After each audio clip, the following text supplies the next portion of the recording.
I just want to hear a few voices to confirm if already you can be able to hear me so that I may be able to begin the lesson. Mwalimu, you're breaking. Yes, You're you can. breaking We up. can. We can't hear you clearly. So can you confirm if you are hearing me? Today is on an Easter Friday. Yes, Mwalimu, we can hear you Can you hear me? clearly. We can hear you. We can hear you. What is surprising me, I'm not hearing your We can voices, hear people. We can hear you quite We clearly. can hear you. All right, fine. At least after hearing a few voices, I'm sure that people are able to hear me, and it's a privilege to really join you together today. That somebody is saying that I'm breaking. Am I really breaking? Your connection is No, it's better now. Yes, It's better now. All right. I was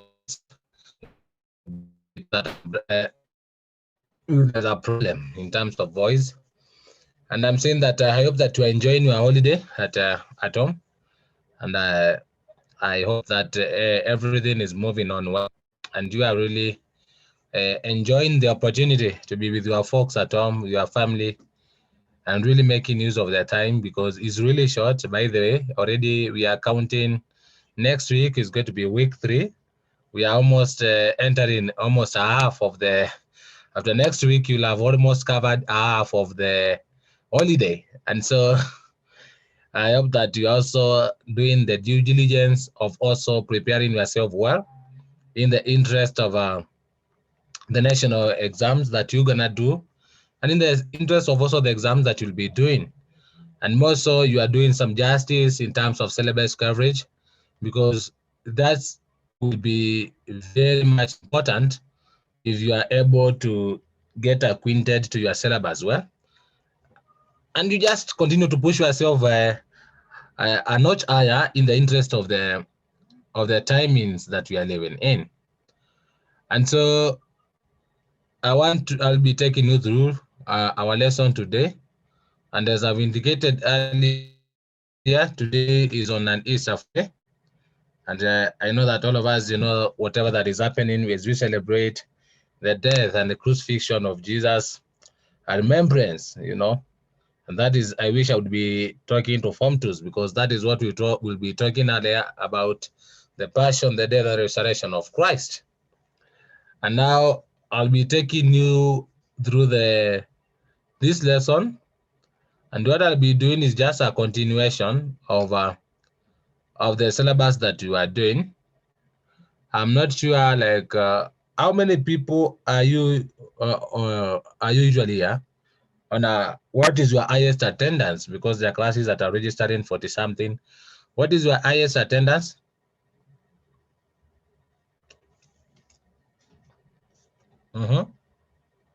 I'm hearing, seeing around 35.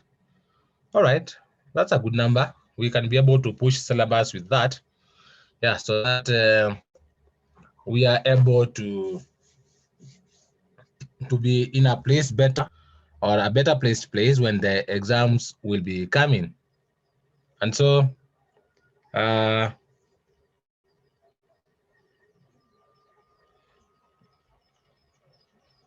is going to be our area of interest, and I'm hoping that we will be able to move on well as we have done before. It is usually really a privilege to teach students via Zoom, especially CRE. These is the moments that I really cherish, because they are usually rare. I can't say that I get them quite often, and so I want to share my screen just in a short while.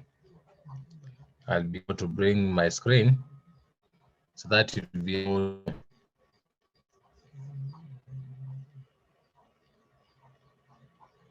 All right.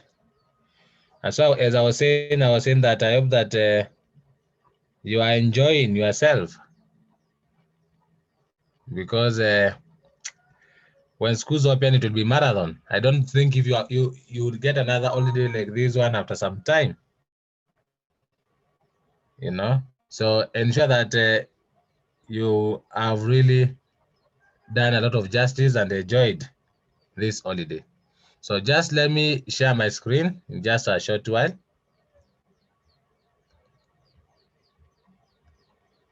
And I'm sure now we'll be able to proceed on well.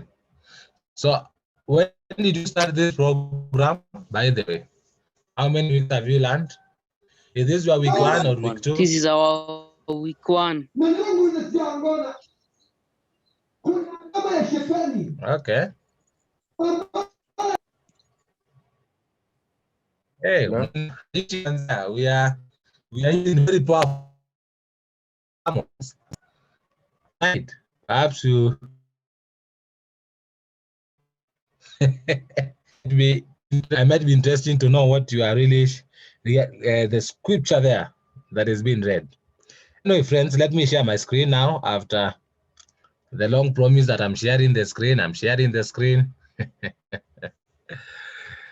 Yeah, I hope now you are able to see my screen clearly. Are you able to see my PowerPoints? Yes. Are you able to? All right. Yes. All right. Thank you. Thank you for that. So I want us we proceed with our lesson. Of course, we did the topic of introduction to CRE. I'm just trying to remind you the very simple things that we did before I go to my lessons today. And I remember talking about the importance of studying CRE, and that was one of our areas that we discussed much about. And I really took you through step to also the national goals. And we still also had to look at the Bible itself, I remember teaching us about the literary forms that were there in writing the Bible. I remember us looking at these examples of the classifications of the Bible and all that. I remember us talking about examples of literary forms that is written in the Bible. And so these are some of the things that already we have covered. And now you'll allow me just to go exactly where I wanted us to be in the interest of time. Of course, we looked about faith. I talked about Abraham. I was there talking about why Abraham is referred to as the father of faith. I'm just trying to bring your curiosity in here so that you're able to see. And let me see if I can share my PowerPoint, the entire screen. Let's see. Okay.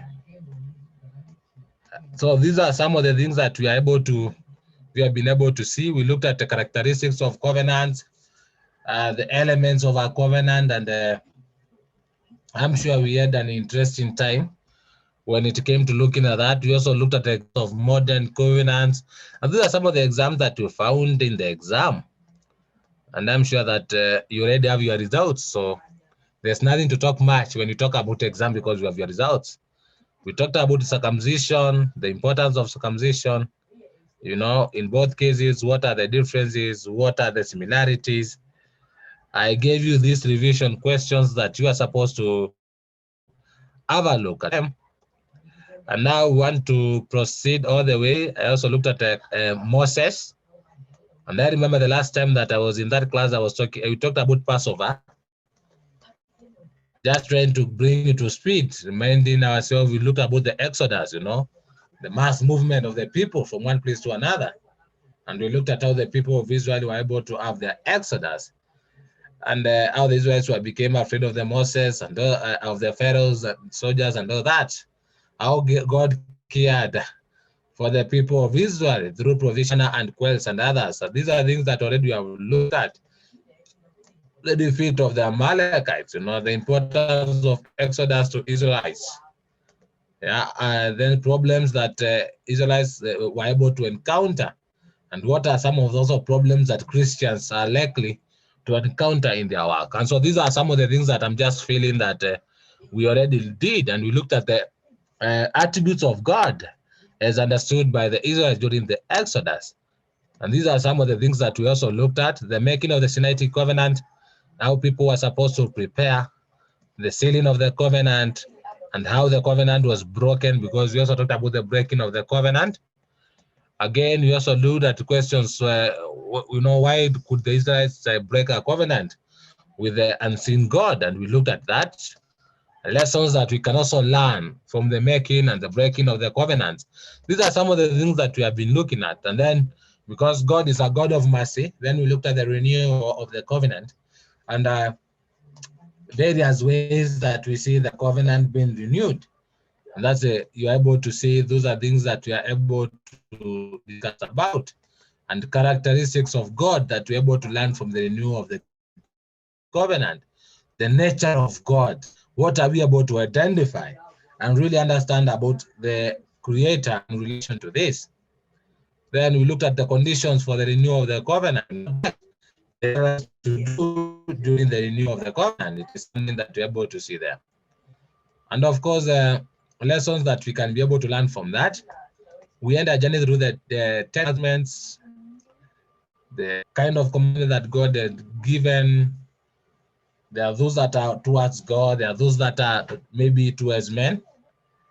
Then the importance of 10 commandments to Christians today is things that you are able to see. And I see this as a question that came to the exam. And I knew that you were advantaged because already we had covered that. And so then how Christians worship God today, and all that. These are some of the things that we see that are there in that topic: similarities, the differences, lessons that we can learn from leadership of Moses. Quite a number of things that we can learn. The understanding of God from the Israelites' new understanding of God. And I also gave you these revision questions. These are the questions that I was giving earlier when I was saying that I'll give you some questions. And these are the questions that was there. And friends, this was the last topic that now we discussed when we talked about leadership under God's plan. And we had a look at David and Solomon. And I remember as we came to a close of the chapter, these are things that we looked at. We looked at reasons for kinship. We also looked at reasons against kinship. We also looked at some of the success that were made by Saul. But again, we also not much to look at the failure that we see that happened because he was able to fail a bit. That is something that we see them happening there. Then we look at the qualities of a good leader that we can learn from David, because David was very instrumental when it comes to that topic. So he's actually the man of the match, if there's something of that, because of his leadership style. Then we also looked at the leadership of King Solomon and the achievement and also failure.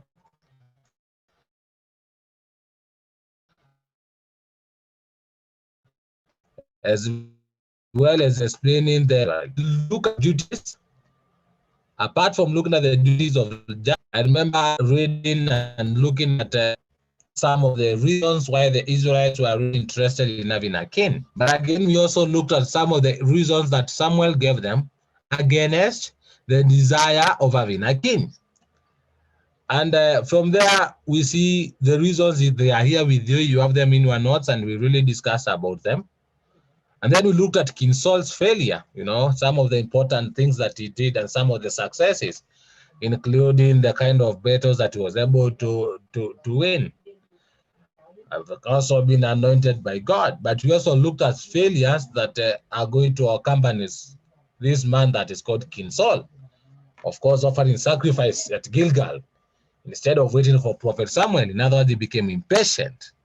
And life sometimes is much about patience in life. Of course, the act of assuming a priestly duty to offer a sacrifice. Remember that he was a Benjamite, and the Benjamites were not supposed to offer sacrifices. The sacrifices were supposed to be offered by the Levites, and the Levites, because they were from the tribe of they were the priests then, and so that became a problem for his failure. We also looked at how he disobeyed, whatever God had told him, the rule of total destruction of Hiram. And you will see him going to take the very fat and the very good ones and keeping them for himself.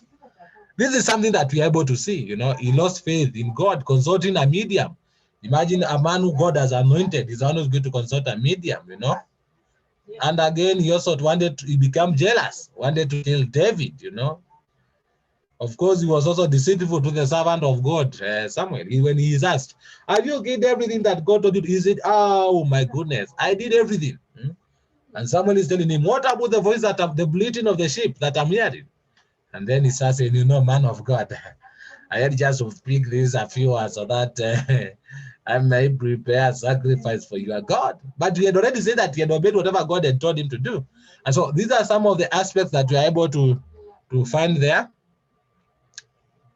And then we looked at lessons that we learned from that, because every CRE topic is usually tied along with application. And there we are talking about the need of patience, the need to obey God or the teachings of God, the need to have faith in God alone and trust in the saving power. You know, the bit of Christians being honest, not just saying lies, being not being greedy, because he was greedy. No wonder he decided to keep a bit for himself. Of course, the aspect of asking for forgiveness, you know, repentance. This is one of the people that we don't even see him attempting even to repent. Yeah. And all these kind of things that we see there. And then we looked at the success of David. And I'm trying just to bring you up to speed from where we were. And some of the achievements of King David is how he was a brilliant commander, how he had a great faith in God by killing Goliath, playing the harp, you know, composing many psalms, respecting the prophets of God. You know, even he respected Saul. Remember, one of his servants is saying that Saul is here now, and he has been brought near us. Why don't we kill him? And he says, don't you know that it is written that you should not touch the Lord's anointed? So it seems that this person was really a person that really respected the statutes of God. We can never talk about David and we don't talk about the way that he had a lot of public anointing by the people and all that, receiving the Spirit of God. And he really promoted the worship of Yahweh. And I'm sure these are things that we needed to look at. And we really did them, and also lessons that we learned. Trying just to bring you up to speed. And of course, we see that God's covenant with David, when David had the intention of building the temple. And God is going to send this particular man who is called Nathan to talk to him. These are some of the just brief areas that we already looked at. But we shall be proceeding well. And after that, we also looked at the qualities that we can learn from King David. And all that is something that is an application question that we can be able to get. And so if we are able to look at these qualities, then it is very easy for you to get questions from there. And I'm sure you are able to do that because I also gave you some revision questions. Then we looked at Solomon, and Solomon, we are looking at some of the successes and some of the failures that he had. And of course, he really had a lot of failures in his share because of marrying the very many foreign wives, you know, that made him to watch the concubines, 1,000. I never knew even how he was able to satisfy all of them. Imagine 300 versus 700, 1,000. Even if you start to go in one, a year will end. A year will end. Then you will also be able to complete the rounds after visiting each other after 3. So after 3 years, I wonder if he really managed or he was being assisted, as I know that men are very kind to one another when it comes to assisting one another in such areas. I hope that you will not become like Solomon, so that you will not be assisted. That one will be a total failure and disgrace to the society. That will be a story for another day. All right, friends. I want to continue because I was to begin from this the idea. And I remember as we looked at this topic, I remember I came at night to this topic. So if my memories are fresh, then I should be thinking about going to finish up with the syllabus. The area that I was supposed to finish up should be the area of Yeah, that is why what I wanted to introduce, because after that, I remember us talking about these ones. Did we talk about the division of Israel? This the death of Solomon and division of the. No. Did we or not? No. Thank you. But we looked at lessons that we can learn from Solomon. Did we? Did we look at these lessons that we are able to learn? No. So where did we actually stop? Because I was sure that I was somewhere here, and I was struggling to see where exactly we stopped. Those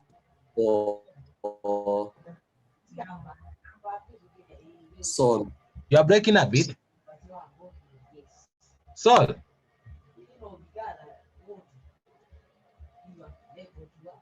So you never looked at David.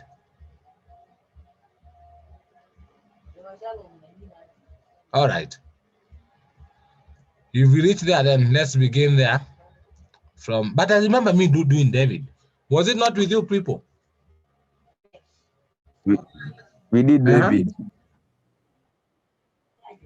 Yeah, I remember me doing David, my friend. So let us begin at Solomon, Yes. isn't it? Yes. Okay, thank you. All right.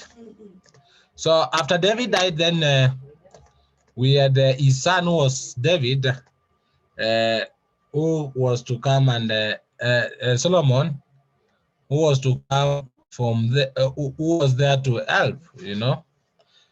And so when the king was about to die, then he called Solomon, and he gave him some of the instructions there. He told him to be confident. You read that. He told him to be confident, you know. Now, not only to be confident, he also told him to be determined, because he was supposed to lead the people that were the people of God, a chosen nation that God had already selected. And he also told him to do what the Lord commanded. You know, it was very important to do whatever God was commanding. Why? Because God was the one who was in charge.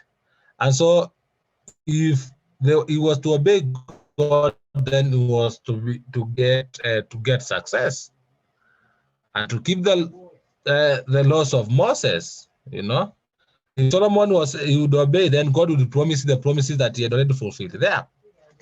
But then we learned that did Solomon really follow all the things that God had instructed him to do? Not really. At the beginning, he begins very well.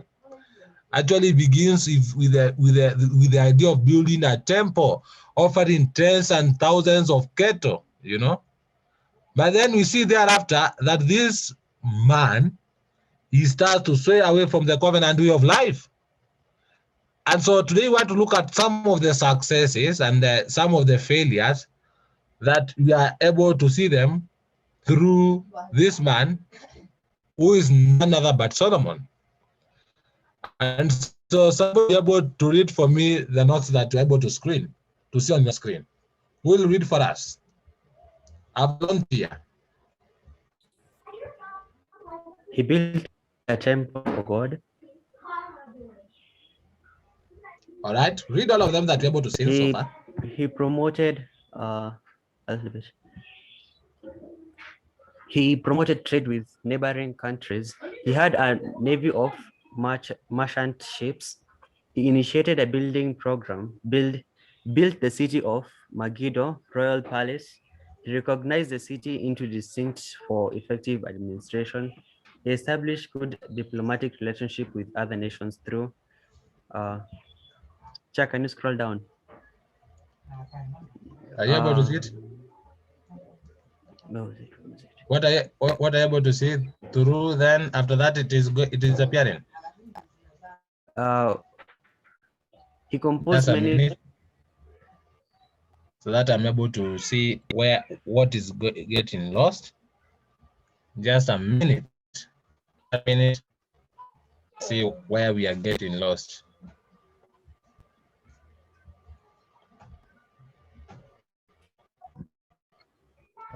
Right, I wanted to see why my PowerPoints are not.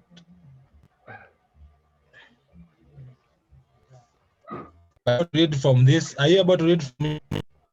Yes. It said from All right. they rebelled against Rehoboam. I said from there. All right. Okay. No, I was just trying to see if you're able to read, so that now I may take you to where that we were. We are not yet there. Just a minute. I'll tell you to read. Just 1 minute. In the interest of, I don't want to miss anything. All right. Now you can read. Is that? Yes. He built begin there. He built a First. temple for God. He promoted trade with neighboring countries. Mhm. He had a navy of merchant ships. He initiated a building program, built the city of Megiddo and royal palaces. He recognized the country into distinct for effective administration.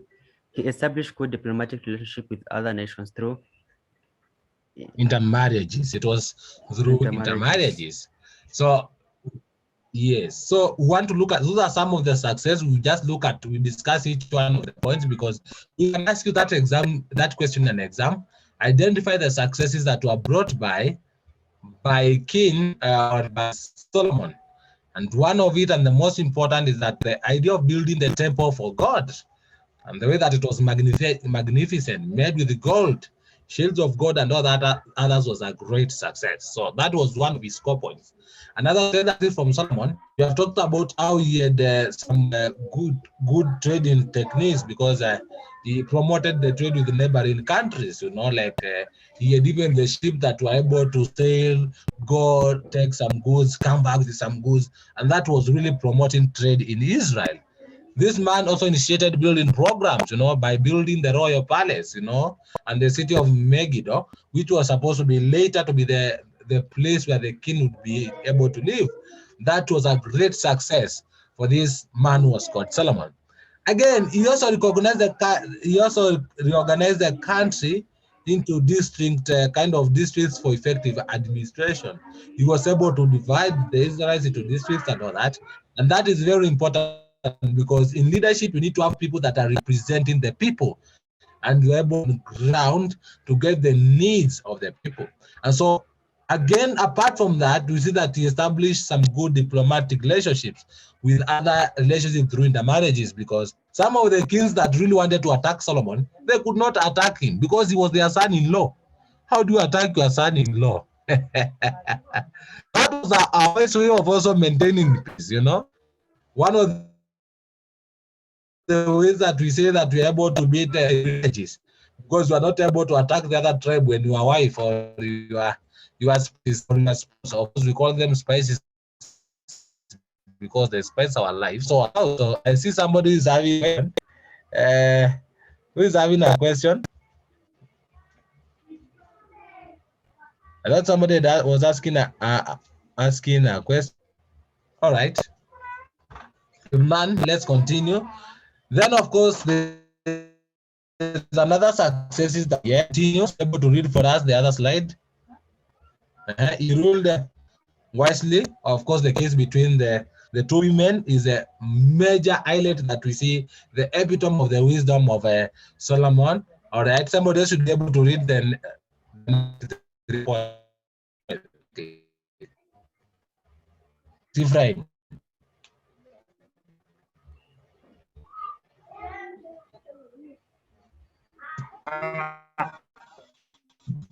Composed any poems, stroke songs of Solomon. He initiated in industrial activities with the kingdom, stroke exploited copper mines, and he established a strong army for defense. He brought the Ark of the Covenant in the temple.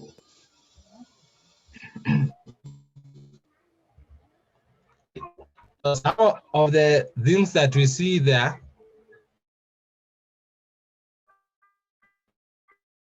we see that is directly linked to this man that was called Solomon, because of the kind of wisdom he had. Look at this, the songs, that he had. Of course, he also initiated the industrial activities, you know, by exploiting the copper mines at Edom and all that. That was another success of King Solomon. Of course, he established very strong army for defense, and as well as bringing the Ark of the Covenant to the temple, because he's the one who's bringing the Ark of the Covenant to the temple. That was a great success. So the question here that we are able to get, we can be asked to identify 7 successes of King Solomon, or 7 points that show that King Solomon was a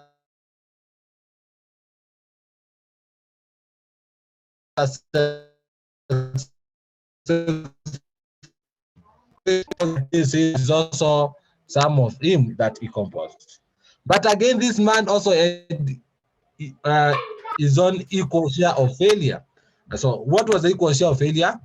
Let's look at how he turned away from the covenant way of life, because we have looked at how he was in the covenant way of life, but we realize that again he also moved down the covenant of way of life.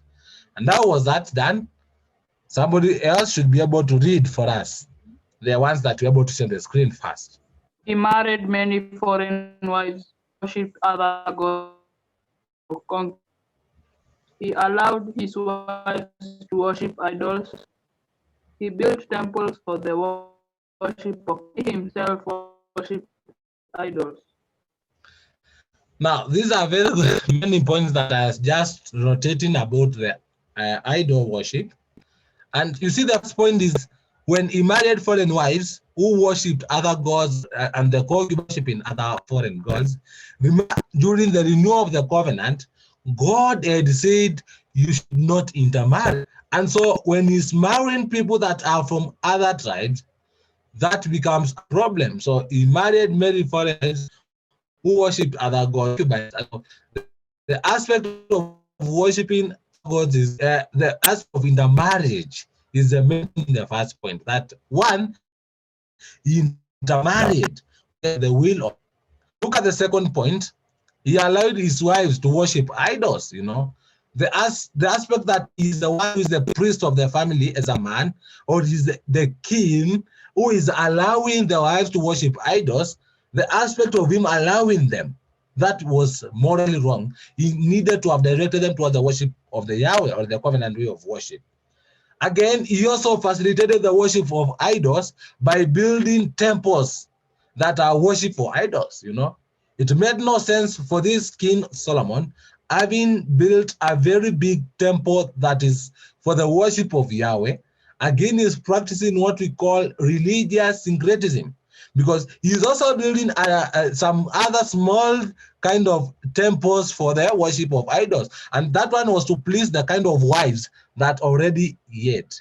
And that for him was a downfall. Look at him. He himself worshipped idols. How can he himself worship idols?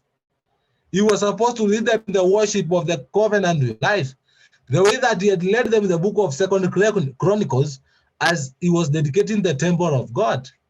Similarly, he was supposed to have also the same and lead the people to the worship of Yahweh. But alas, this man was not able to do that. And that was a problem. So that became one of the main folly. Then, of course, he killed the people whom he suspected could be rival to his throne. And I'm referring to his half-brother who was called Adonijah, because the half-brother Adonijah at one time tried to proclaim himself as a king. And in response, Solomon is going to kill him. Remember the 10 Commandments, it says that do not murder. Look at it. There are other things there that he also did. The other 4 points, the failures of King Solomon, they are related there. Who is reading for us? Another volunteer?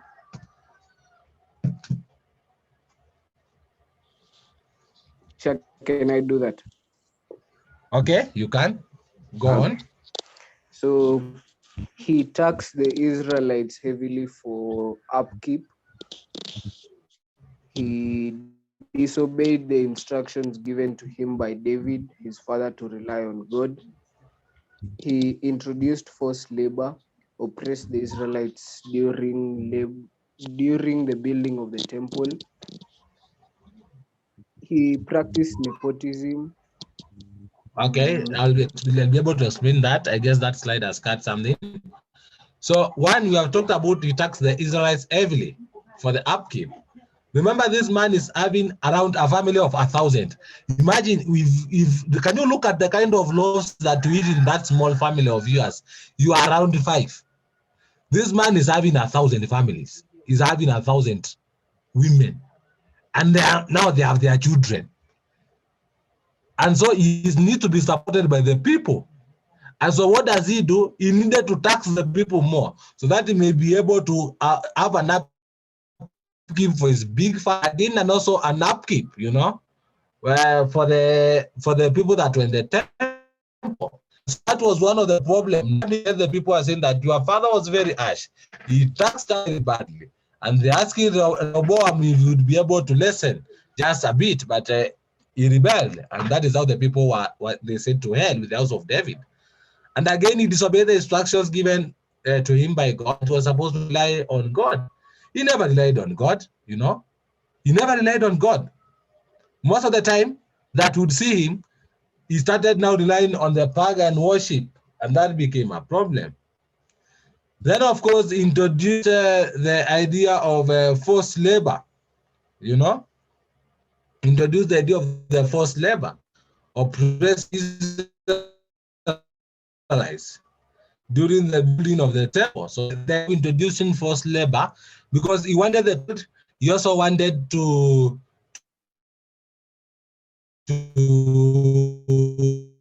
have also the past to be the temple is 10 years. And so what he did, he executed his tribes, the people of Judah and Benjamin that were really related to him, he exempted them from the taxes. He also exempted them from the forced labor. And he took the other 10 tribes and forced them to work those kind of projects. And so that was a failure because introducing forced labor was very oppressive to the Israelites. But again, when we talk about nepotism, is that the tribes of Judah and Benjamin that were working with him, he exempted them from the works that they were doing. And so it was like a way of a malice tribe because they were like, how comes that as we are paying, we are the ones that have been doing this?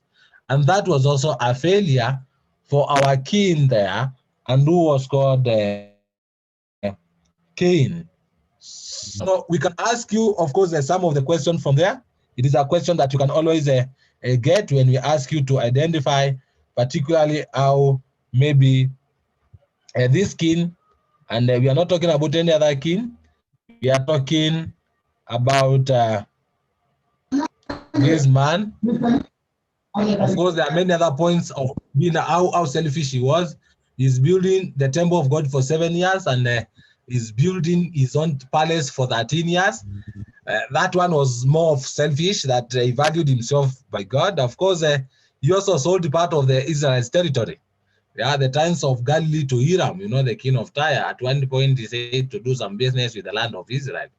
You can imagine if President Uhuru Kenyatta, at the rate that we are borrowing, he decides to give a county like Mombasa or whichever to another country, to China. That was how he did it.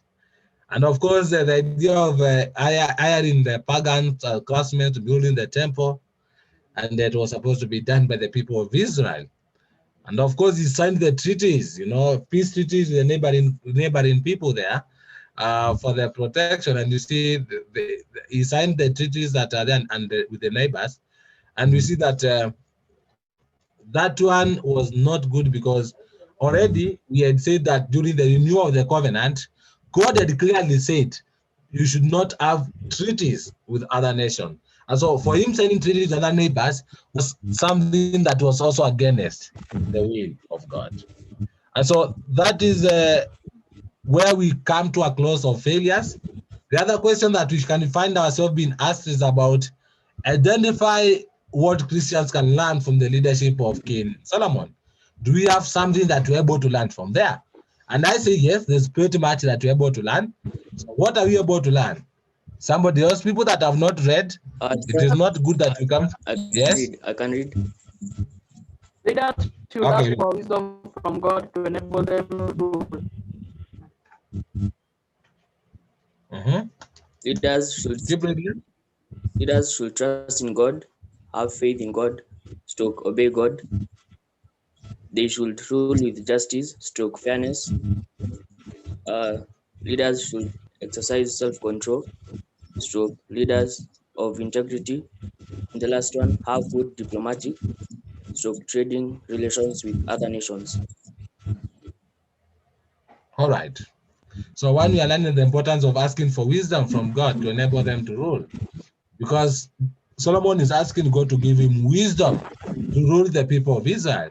And so the aspect of asking for wisdom is very paramount for a Christian and for a daily Christian living, that you have to ask for wisdom from God to enable to rule. Again, leaders should also trust in God. We need to have faith in God. We need to obey God. When God says that go this direction, then we need to be able to follow. Look at it. Again, the issue of fairness. Remember this woman who's coming and saying, this one was my child and all that, and he's able to bring fairness and say, no, give it to this one. Remember, even we have looked at how he practiced nepotism. We need not to practice nepotism. So we need to have fair and justice. We should not favor people from our tribe because they are coming from there.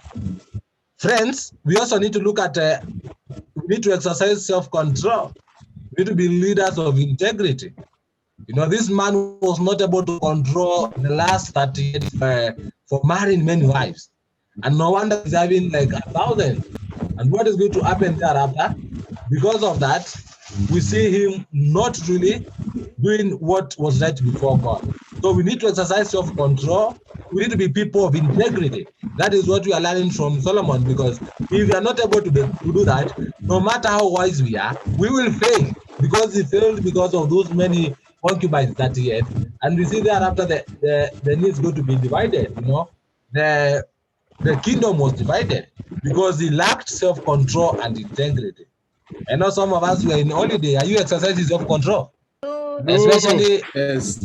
are you Yes. that's the question. Are Yes. you exercising self-control at all? No. Once a Caleb. Eh? Yes. Yes. Some of us are overeating. Usidanganye. Some of us are overeating. You have a problem with your stomach because of overeating, and yet the food is just there for you. Caleb, hebu tuambie hiyo story. Huh? I'm wondering, are the students in this class exercising self-control? I don't need to talk about I don't want to talk about the relationship that you have with our very good sisters. Yeah? Hakuna. Caleb, tell us. Are you exercising self-control, or you are saying God even you know? Hata kama ni Mungu ukajipata kwa hii situation, ungecheza tu kama wewe. Itabidi aelewe. Itabidi tu aelewe, you see? Friend, the importance of self-control. Then, of course, we need to have some good diplomatic relationship with other people. That is something that we're able to learn from there. Malcolm, what do you have to say? I've seen Malcolm raising the hand. Then he's not saying anything.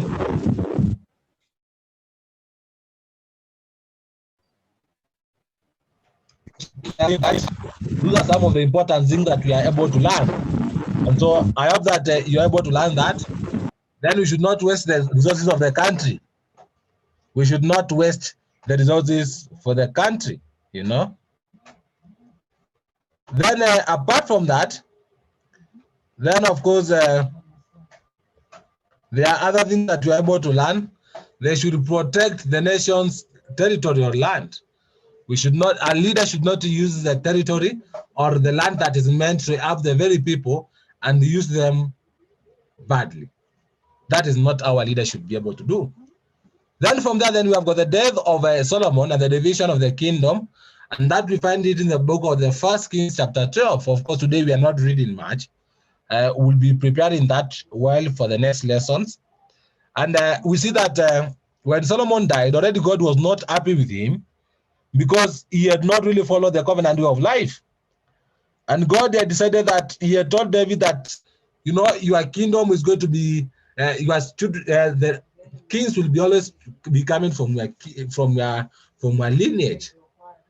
But he had given a condition: if your descendants follow my commandments, he was right. See, it's going to happen there we see that things changed because this man was not able to obey the commandment of God. What was able to happen is that God decided to punish him. After his death, he decided to split the kingdom into two. And we see that the death of Solomon, so Rehoboam succeeded him. And he had to go to Shechem to be accepted public as a king of Israel. Remember that Israel had 12 tribes, so all of them were supposed to go there and really accept him to be their king. Let's see what is going to happen then. This is very interesting. And so when Jeroboam again also wanted to meet him at Shechem, because also Rehoboam wanted interest. So the people of Israel, all of them, they said, Rehoboam, we can become your king.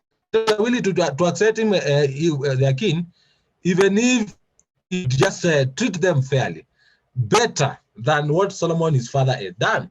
Because his father Solomon had overtaxed them for labor. And so what was happening was, what is going to be happening.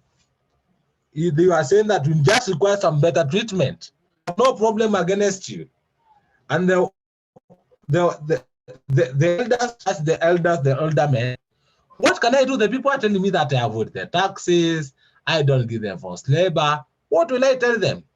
And the wise elders, the elderly men, they told him, just told them that you will do that. You will accept the taxes. You will make the yoke to be lighter for them. But then he went again to ask some young men that were of his age. And when they end there, the young man told him, no, don't tell them that. They will not fear you. You are a superior man. Go and tell them that my father was beating you with just some lashes, but scorpions, to punish you. I'll whip you with scorpions and all that. Actually, this is what some of the young man told him.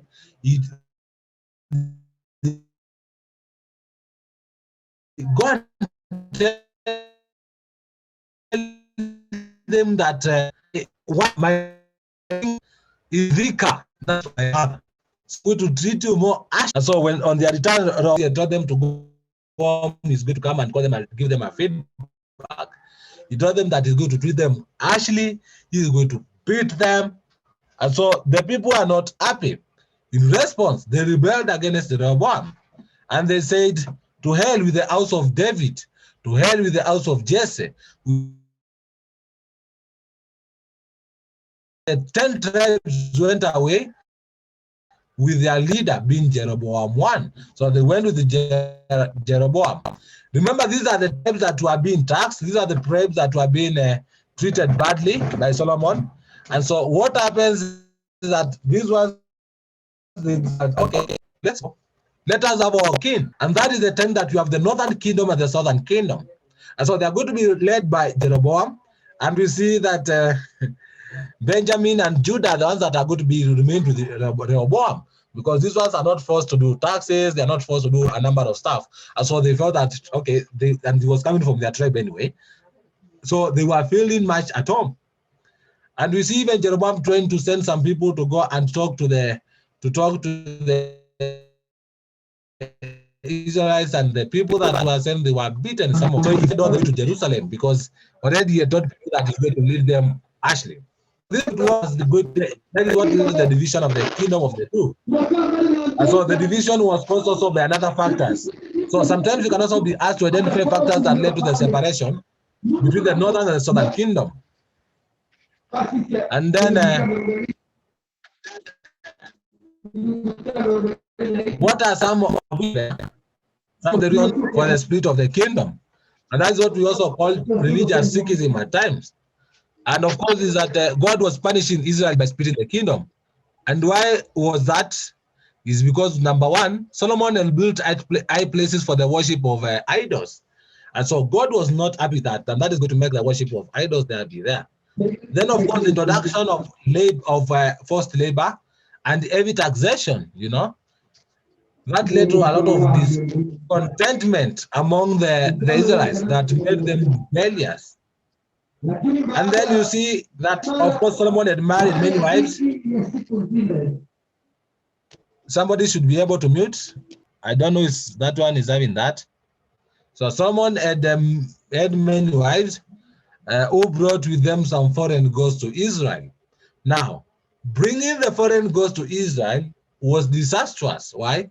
Because the people were able to copy from the king, and this angered God. We are almost coming to a close. Remember, today is Easter. So, Easter Friday, I don't want to take much time.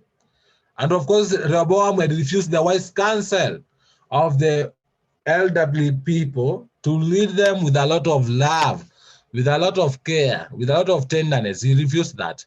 And that became a problem. No wonder the division of the kingdom. Then, of course, Jeroboam was willing to lead the rebellious group.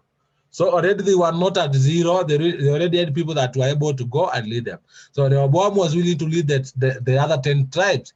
And that really made them to resonate very fast with the idea of really splitting the kingdom.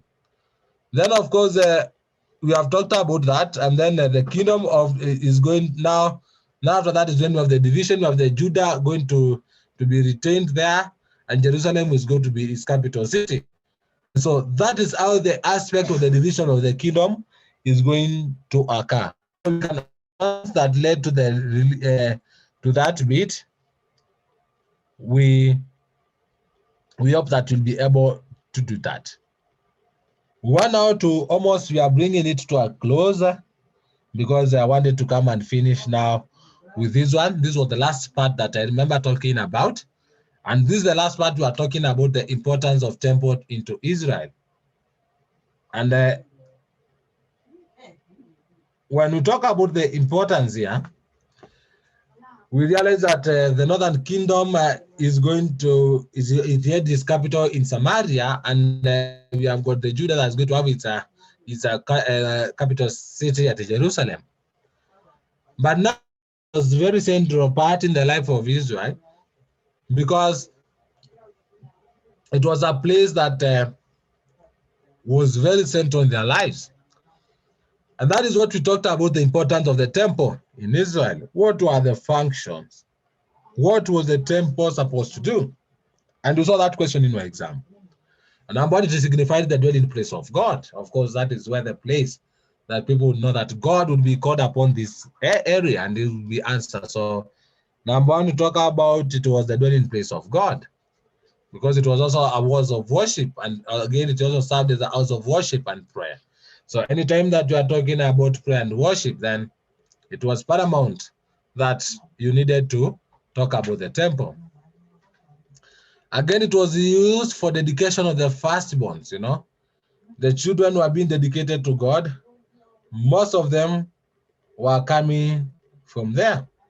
So it was used as a place for the dedication of the firstborns. And we see even Jesus being dedicated from there. Then, of course, that was where the feasts and the festivals were being done. Of course, the Passover and the Pentecost were also celebrated in the temple. The Passover and the Pentecost were very important and were celebrated there. Again, it was also a training place for religious leaders, Those who wanted to be taught Mosaic law, it was a training place for them. For all that wanted some training, then it was very paramount. So it was a training place for religious leaders. Laws were taught from there. Again, it was a place where priests resided. And we talked about it as a residential place for the priests. Remember, the priests were really daily offering sacrifices at the temple.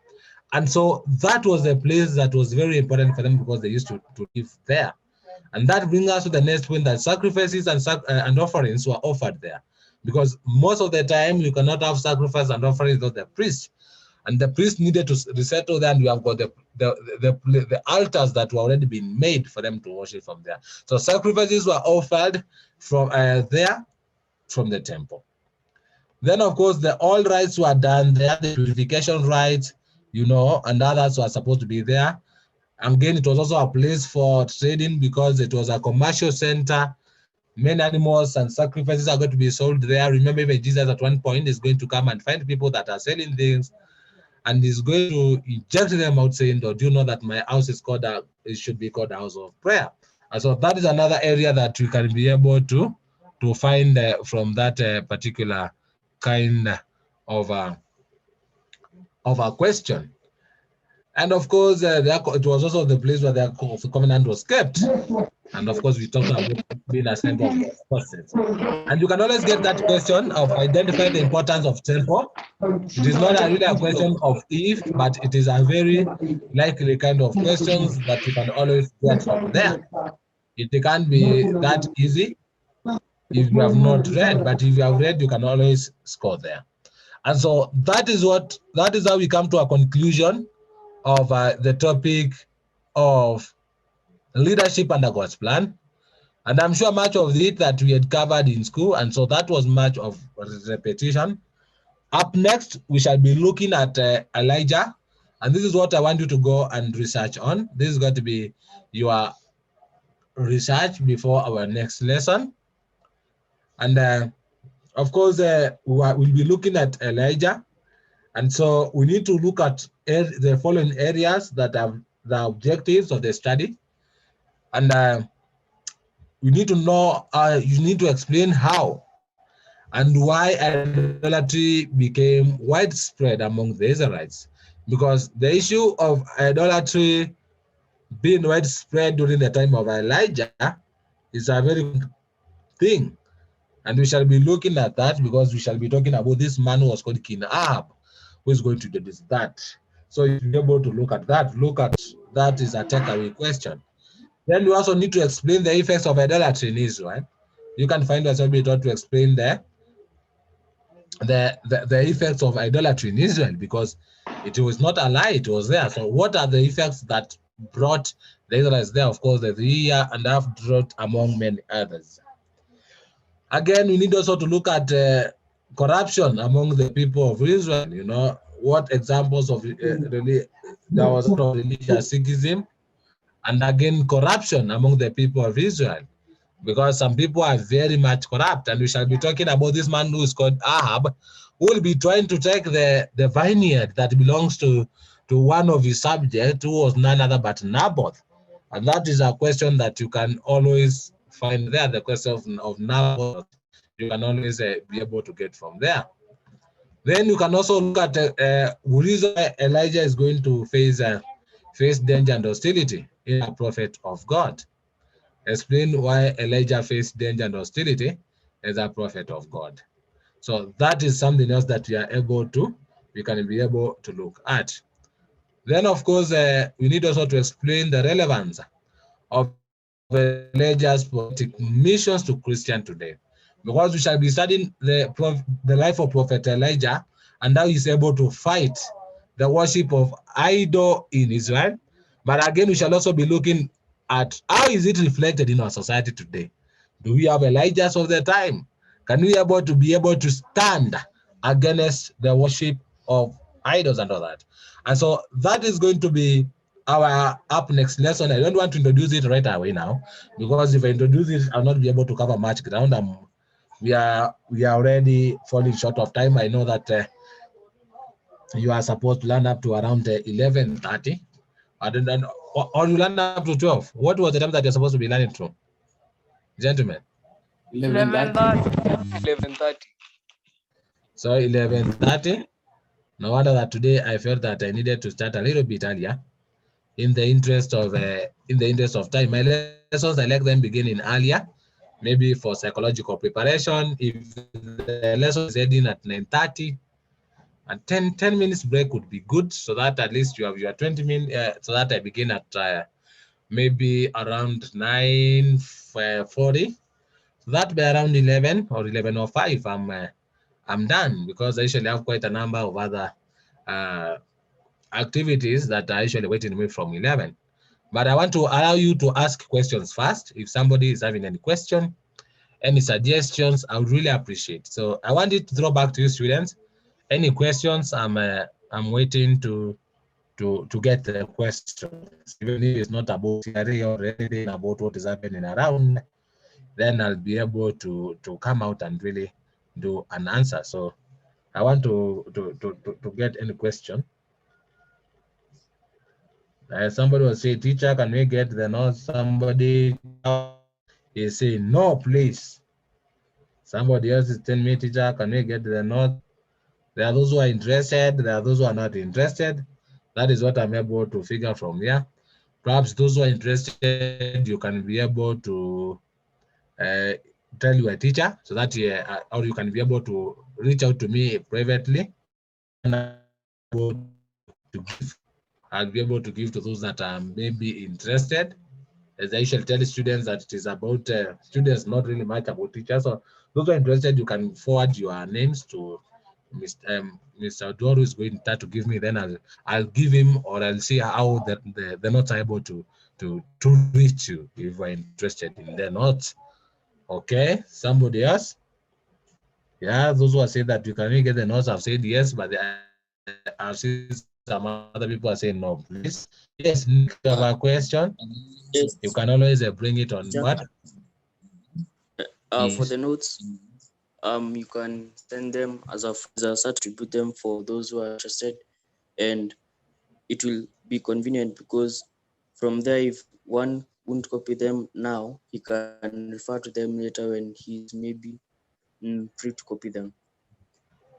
Okay, fine. That is noted. I'll be able to do that. All right. Another question? Another question? Another question? I like my students to ask me questions if they have any question of concern, so that we are able to be there. All right, then. If we don't have any other question, you will allow me now to stop sharing as we also bring it to a close. I hope you enjoy your Easter. For me, it's Easter, so I want to do quite a number of other issues that I want to address. And so you can be able to look at the last thing that I wanted you to look. Those topics that I've given you, or those subtopics, just read ahead, so that when we'll be going together, it will be much of a revision. I would say that it will be much of a heavy task. It will be much of work. Just read before, you'll be able to get an advantage of the same, especially as we go through the topics, we'll be able to answer them appropriately. And so with your permission, allow me to exit so that I'll be able to attend to other matters. I wish you a very lovely Easter. It has been a joy to see all of you. It has been a good lesson, and I look forward to meeting you once again, as I also forward to you the notes. Otherwise, thank you so much. God bless you. Stay safe and enjoy your holiday as you also enjoy the Easter season, knowing that Christ is the reason for the season. So you cannot have a reason. So you need to remember that even as you enjoy your Easter, is that Christ is the reason for the season. Have a blessed day. Thank you. Thank you, Mwalimu, and happy Easter to you too.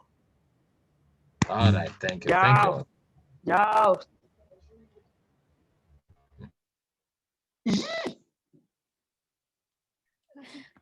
Charles bana, kwani uko na diastema nini? Toa hiyo bairo kwa mdomo.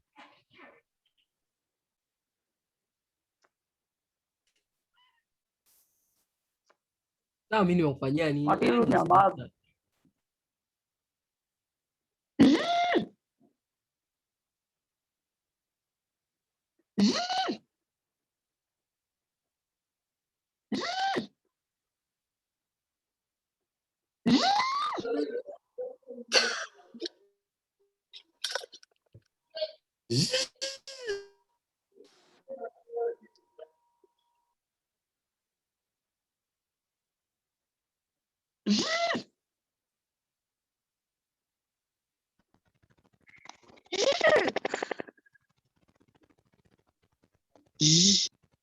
And my dark guys.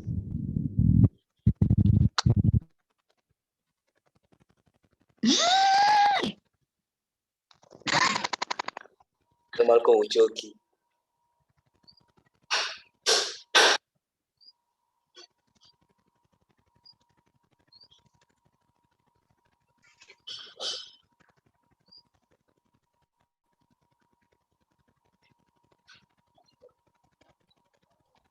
Mtu anaacha kucheka aje?